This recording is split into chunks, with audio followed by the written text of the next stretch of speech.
जरा सोचिए, अगर आने वाले भविष्य में धरती पर पानी खत्म हो जाए, हर जगह सूखा पड़ा हो, तो आखिर हम इंसान क्या करेंगे। द साइलेंट सी इसी सवाल के साथ शुरू होता है, जहाँ फ्यूचर में इंसानों ने धरती की ले ली है। ओवर पॉपुलेशन और इंसानों के लापरवाही के चलते धरती पर बस अब कुछ ही सालों के लिए पानी बचा है। तो ऐसे में कुछ लोगों का एक क्रू चांद पर एक मिशन के लिए जाता है, जो कि इंसानों का आखिरी उम्मीद होता है। अब क्या है वो मिशन और क्या है वो उम्मीद, उसे जानने के लिए आइए शुरू करते हैं ये सीरीज। लेकिन उससे पहले प्लीज़ एक रिक्वेस्ट है, चैनल को सब्सक्राइब कर लें और बेल आइकन जरूर दबा दें। तो पहला एपिसोड शुरू होता है और हम देखते हैं कि एक स्पेसशिप क्रैश कर चुका होता है और क्रू मेंबर्स अपने आप को बचाने की कोशिश करते हैं। इस क्रू का कैप्टन हान पायलट से हालात की जानकारी पूछता है, जिस पे पायलट बोलता है कि सारा इंजन खराब हो गया है, कुछ भी चल नहीं रहा है और हम बाल्हे स्टेशन से 7.6 किलोमीटर दूर हैं। यहाँ तक जो भी हुआ ये सिर्फ एक इंट्रो सीन था। अब हमें पहले की कहानी दिखाई जाती है, जहाँ धरती पर पानी खत्म हो रहा है। एटीएम मशीनों की जगह पानी की मशीनों ने ले ली है और अब धरती पर पानी को ग्रेड्स में बांट दिया गया है। ए ग्रेड का पानी सिर्फ उन लोगों को मिल सकता है जो कि या तो बड़े दर्जे के हैं या फिर जो अमीर क्लास के हैं। तो कहानी शुरू होती है और अब हमें डॉक्टर सॉन्ग से इंट्रोड्यूस कराया जाता है, जो कि एक एस्ट्रोबायोलॉजिस्ट साइंटिस्ट रहती हैं। यहाँ पे एक किम नाम का बंदा आता है और अपनी मेन लीड यानी कि डॉक्टर सॉन्ग को एक सीक्रेट मिशन पे जाने के लिए इनवाइट करता है। लेकिन डॉक्टर सॉन्ग बिना मिशन के बारे में जाने ही मना कर देती हैं। इस पे किम बोलता है कि एक बार आप नाम तो सुन लीजिए कि आपको जाना कहाँ है, शायद आप नाम सुनकर मना नहीं कर पाएंगी।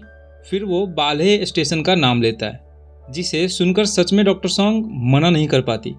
इससे देखकर हम व्यूअर्स को ये एहसास हो जाता है कि डॉक्टर सॉन्ग का बाल्हे स्टेशन से ज़रूर कुछ कनेक्शन है। लेकिन ज़्यादा इंतज़ार नहीं कराया जाता हमें, और हमें मालूम पड़ता है कि डॉक्टर सॉन्ग की एक सिस्टर रहती थी जो बाल्हे स्टेशन पे काम करती थी और किसी रहस्यमयी हादसे में वो मारी जाती हैं। तो ये मिशन डॉक्टर सॉन्ग को एक मौके की तरह लगता है, ताकि वो वहाँ पर जाकर अपनी बहन के साथ क्या हुआ इसका रहस्य मालूम कर सके।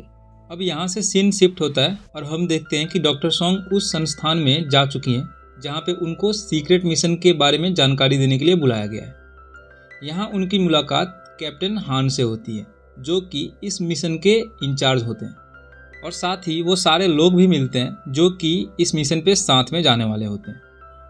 इस क्रू में इन दोनों के अलावा 9 लोग और भी शामिल हैं, जिसमें सबसे पहले डॉक्टर होंग है, जो कि इस टीम की डॉक्टर रहती हैं। दूसरा लेफ्टिनेंट रियू, जो कि फॉर्मर इलाइट मेंबर रहता है मिनिस्ट्री ऑफ नेशनल डिफेंस का, और इसने इस मिशन पे जाने के लिए खुद ही वॉलंटियर किया रहता है। तीसरा किम, जो कि मेन पायलट होता है इस मिशन का। चौथा सो चैन, जो कि इंजीनियर है। पांचवा चीफ गैंग, जो कि हेड ऑफ सिक्योरिटी टीम है और सो चैंग का बड़ा भाई भी है। मिस्टर हुआंग, जो कि पहले भी बाल्हे स्टेशन पर काम कर चुके हैं और अब क्रू के साथ उनकी हेल्प करने के लिए साथ में जा रहे हैं। और इन लोगों के अलावा 2 सोल्जर्स भी रहते हैं साथ में, लेकिन ये लोग सिर्फ 8 लोग ही हुए। 9वां कौन है वो मैं बाद में आपको बताता हूँ। अब इन सबको मिशन के बारे में बताने के लिए मीटिंग रूम में बुलाया जाता है, जहाँ पे इस मिशन की डायरेक्टर चोई भी रहती हैं। अब किम इन सबको इनका मिशन बताता है। इनका मिशन ये रहता है कि बाल्हे नाम का एक स्टेशन चांद पर है, जो कि 5 सालों से बंद पड़ा है। 5 साल पहले वहाँ पे रेडिएशन लीक होने के कारण वहाँ पे जितने भी लोग काम कर रहे थे सबकी मौत हो जाती है, जिनमें से डॉक्टर सॉन्ग की बहन भी शामिल थी। इन्हें उन्हीं स्टेशन पर जाना है और सिर्फ 24 घंटों में ही वहाँ रखे 4 लोकेशंस में से कुछ कैप्सूल्स को धरती पर वापस लाना है। उस कैप्सूल में क्या है वो उनको नहीं बताया जाता, और ये बोला जाता है कि हमें खुद भी नहीं पता कि उस कैप्सूल में क्या है। बस वहाँ पे काम कर रहे लोगों ने कुछ एक्सपेरिमेंट्स किए हैं, जिसमें ये मालूम पड़ा है कि ये चीज़ें जो हैं वो इंसानों के लिए और उनके फ्यूचर के लिए बहुत ज़्यादा हेल्पफुल है, या फिर यूँ बोल सकते हैं कि आखिरी उम्मीद है। डॉक्टर सॉन्ग बिना जाने कि आखिर उन्हें लाना क्या है इस मिशन के बिल्कुल खिलाफ थी, लेकिन लास्ट में वो मान जाती हैं। सारे लोग स्पेसशिप में बैठकर उड़ान के लिए तैयार होते ही हैं, तभी इन्हें पता चलता है कि इनका जो को पायलट था उसकी जगह पे किसी और को भेजा गया है, जिसका नाम ली रहता है, और यही है इस टीम का मेन 2 लीड के अलावा 9वां मेंबर। अब ये सारे मिशन पर निकल जाते हैं और जैसे ही इनका स्पेसशिप चांद की ऑर्बिट में एंटर होता है तो एक नट के लूज हो जाने की वजह से इनको क्रैश लैंडिंग करानी पड़ती है और इनका स्पेसशिप जो है वह तय लोकेशन यानी कि बाल्हे स्टेशन से 7.5 किलोमीटर दूर जाकर क्रैश होता है। जी हाँ, ये वही सीन है जो कि हमें इंट्रो सीन की तरह पेश किया गया था। अब कहानी प्रेजेंट में आती है और हम देखते हैं कि इनका स्पेसक्राफ्ट एक खाई के ऊपर आधा फंसा हुआ है और कभी भी गिर सकता है। ये लोग जैसे तैसे उससे बाहर निकलते हैं और ये लोग जैसे ही बाहर निकलते हैं ऑब्वियस ही बात है वो स्पेसक्राफ्ट खाई में गिर जाता है। सारे क्रू मेंबर्स ठीक ठाक ही थे, लेकिन जो मिस्टर होंग थे उनकी पसलियाँ टूट जाती हैं और उनको काफ़ी ज़्यादा मुश्किल होती है खुद से चलने में। अब इनके पास बाल्हे स्टेशन पहुंचने के लिए सिवाय पैदल जाने के और कोई दूसरा रास्ता बचा नहीं था, तो ये लोग 7.5 किलोमीटर का सफ़र तय करने के लिए पैदल ही निकल जाते हैं। इनके सूट में लिमिटेड ऑक्सीजन है, इसीलिए इन्हें ऑक्सीजन खत्म होने से पहले किसी भी तरह स्टेशन पहुंचना है। इसी बीच रास्ते में मिस्टर होंग की मौत हो जाती है, लेकिन मरने से पहले वह पानी के बारे में शायद तो कुछ बोलना चाहते थे, लेकिन वो कुछ बोल सके इससे पहले ही उनकी मौत हो जाती है। अब क्रू मेंबर्स जैसे तैसे स्टेशन तक तो पहुंच जाते हैं, लेकिन इस दौरान बहुतों की ऑक्सीजन लगभग 0% पे पहुंच जाती है। खैर, जैसे तैसे ये लोग अंदर पहुंचते हैं और अपना ऑक्सीजन रिफिल कर लेते हैं और यहीं पे पहला एपिसोड खत्म होता है। एपिसोड 2 की शुरुआत वहीं से होती है जहां से एपिसोड 1 खत्म हुआ था। अब सारे लोग ऑक्सीजन रिफिल करने के बाद आगे बढ़ते हैं, तभी इन्हें एक लाश दिखती है जो कि कॉरिडोर में पड़ी थी, जो कि शायद तब से है जब स्टेशन पे रेडिएशन लीक होने के कारण सभी लोगों की मौत हो गई थी। लेकिन डॉक्टर होंग जब ध्यान से उस लाश को देखती हैं तब वो बोलती हैं कि कुछ तो गड़बड़ है दया, कुछ तो गड़बड़ है इस लाश में, कि इसके शरीर पर जो लक्षण है उन्हें देखकर ऐसा लगता है कि इसकी मौत पानी में डूबने की वजह से हुई है। हाँ, पानी से याद आया, बुढ़े अंकल ने शायद कुछ पानी के बारे में बोला था, अगर ये लोग ध्यान से सुनते तो कुछ समझ में आता। खैर, वो जो भी लाश थी स्टेशन पे काम करने वालों की तो नहीं लग रही थी, क्योंकि उसने एम्प्लॉय जैसा कोई भी कपड़ा पहना नहीं था। उसका ड्रेस अलग था, जिसे देखकर ये अनुमान लगा रहे थे ये लोग कि आखिर ये बंदा है कौन। तो यहाँ पे RX नाम के एक संस्थान की जिक्र होती है, जो कि एक माफिया है स्पेस रिसर्च के फील्ड में।